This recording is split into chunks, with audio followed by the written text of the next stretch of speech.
Hello everyone, very warm welcome to our polity lecture series.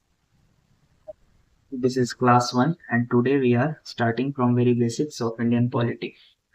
So sit with a notebook and pen, stay consistent and by the end of the series you will have a strong command over polity. So today the first topic is constitution and constitutionalism. Alright, so what is constitution? तो constitution वह दस्तावेज है जिससे किसी देश की governing structure, ruling institution का structure या उनका राइट्स और ड्यूटीज या सिटीजन का फ्रीडम या राइट या ड्यूटीज ये सब डिटरमाइन किया जाता है।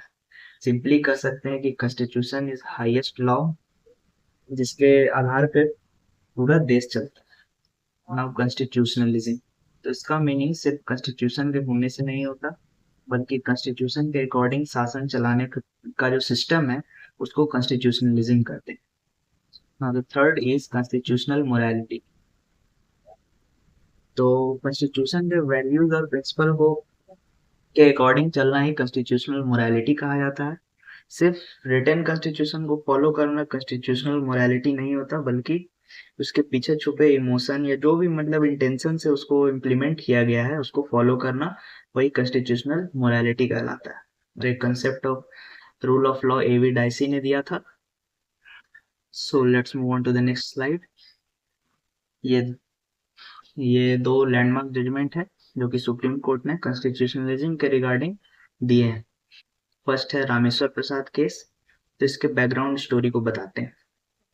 सो 2005 में असेंबली इलेक्शन के बाद एक हंग असेंबली हुआ था। इसका मतलब है कि किसी भी पार्टी का क्लियर मेजोरिटी नहीं था। तो गवर्नर साहब ने रिपोर्ट भेजा प्रेसिडेंट को कि अगर असेंबली को अलाउ किया गया तो दल बदल हो सकता है। तो राष्ट्रपति ने गवर्नर के रिकमेंडेशन पे असेंबली को डिसॉल्व कर दी, यहाँ तक कि उसका पहला मीटिंग भी नहीं हुआ था। तो सुप्रीम कोर्ट ने इस पे जजमेंट दिया कि रिपोर्ट रॉन्ग है और गलत इंटेंशन के साथ दिया गया है। सो प्रेसिडेंट रूल लगाना एक अनकॉन्स्टिट्यूशनल हो जाएगा।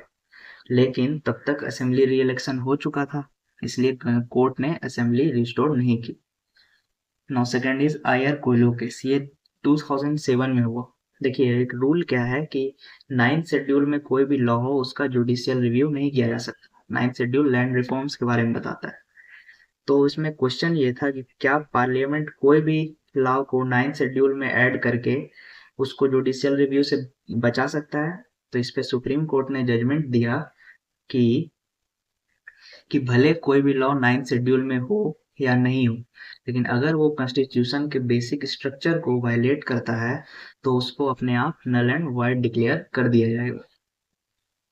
ये था I R Coelho case. So is this clear now? So let's move on to the next slide. Now constitutional government and non constitutional government. तो कॉन्स्टिट्यूशनल गवर्नमेंट क्या होता है? तो कॉन्स्टिट्यूशनल गवर्नमेंट का मतलब है वैसी सरकार जो अपनी पावर या फंक्शन को किसी लिखित या अलिखित संविधान के अकॉर्डिंग चलाती है।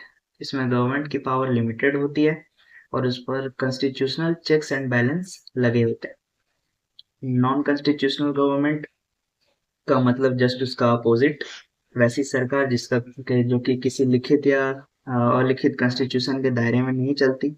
यहाँ कोर्ट के पावर पर कोई क्लियर लीगल यहाँ गवर्नमेंट के पावर पर कोई लीगल बाइंडिंग नहीं होता।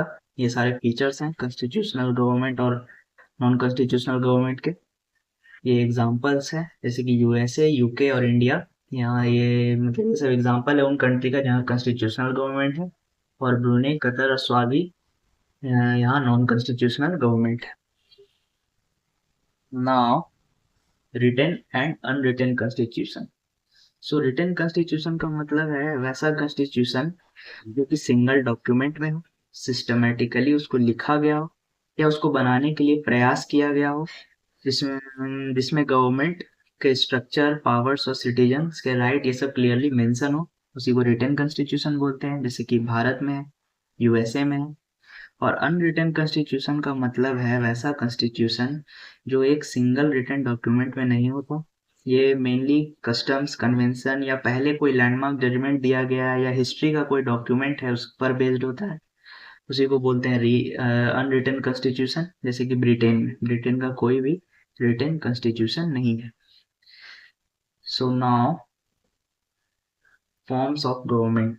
तो there are two forms of government, presidential and parliamentary. So presidential government एक ऐसी सिस्टम होती है जिसमें कि एग्जीक्यूटिव जैसे कि प्रेसिडेंट लेजिस्लेचर से सेपरेट होता है। तो इसमें प्रेसिडेंट डायरेक्टली पीपल के थ्रू इलेक्ट होता है, पर अपने किसी फिक्स टेन्योर के लिए। जैसे कि हमारे यहाँ 5 साल है, यूएसए में 4 साल है। पार्लियामेंट्री गवर्नमेंट ऐसा गवर्नमेंट होता है जिसमें एग्जीक्यूटिव जैसे कि पीएम और काउंसिल ऑफ मिनिस्टर अपने पावर लेजिस्लेचर से ही लेते हैं और उसके लिए अकाउंटेबल। तो इसको कैबिनेट या वेस्टमिंस्टर मॉडल बोला जाता है, जो कि ब्रिटेन में फॉलो किया जाता है। ठीक है। Now the constitutionalism in context of India. Bharat के संदर्भ में कॉन्स्टिट्यूशनलिज्म क्या है? तो ये कॉन्स्टिट्यूशनलिज्म का मतलब भारत के संदर्भ में ये है कि इंडिया का constitution highest law of land है। मतलब जो कॉन्स्टिट्यूशन के से ऊपर कोई नहीं है। तो इसमें fundamental rights, rule of law, separation of power, judicial review, federalism जैसे प्रिंसिपल दिए गए हैं, है ना। ये सारा जैसे कि डीपीएसपी, फंडामेंटल ड्यूटीज, ये सब बतलाया गया है।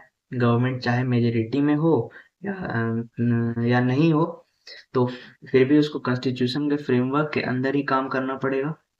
कोर्ट जैसे कि सुप्रीम कोर्ट ये इंश्योर करता है कि कोई भी लॉ या एक्शन कॉन्स्टिट्यूशन के खिलाफ ना हो। सिंपली कह सकते हैं गवर्नमेंट पावरफुल तो है, पर उसके पावर्स को कॉन्स्टिट्यूशन कंट्रोल या रिस्ट्रिक्ट करता है, ताकि सिटीजन के राइट्स और डेमोक्रेसी सेफ रहे। So thank you. I hope आपको ये कंटेंट हेल्पफुल लगा होगा। अगर लगा है तो लाइक कीजिए, और मिलते हैं फिर नेक्स्ट वीडियो में। तब तक के लिए कीप लर्निंग। Thank you.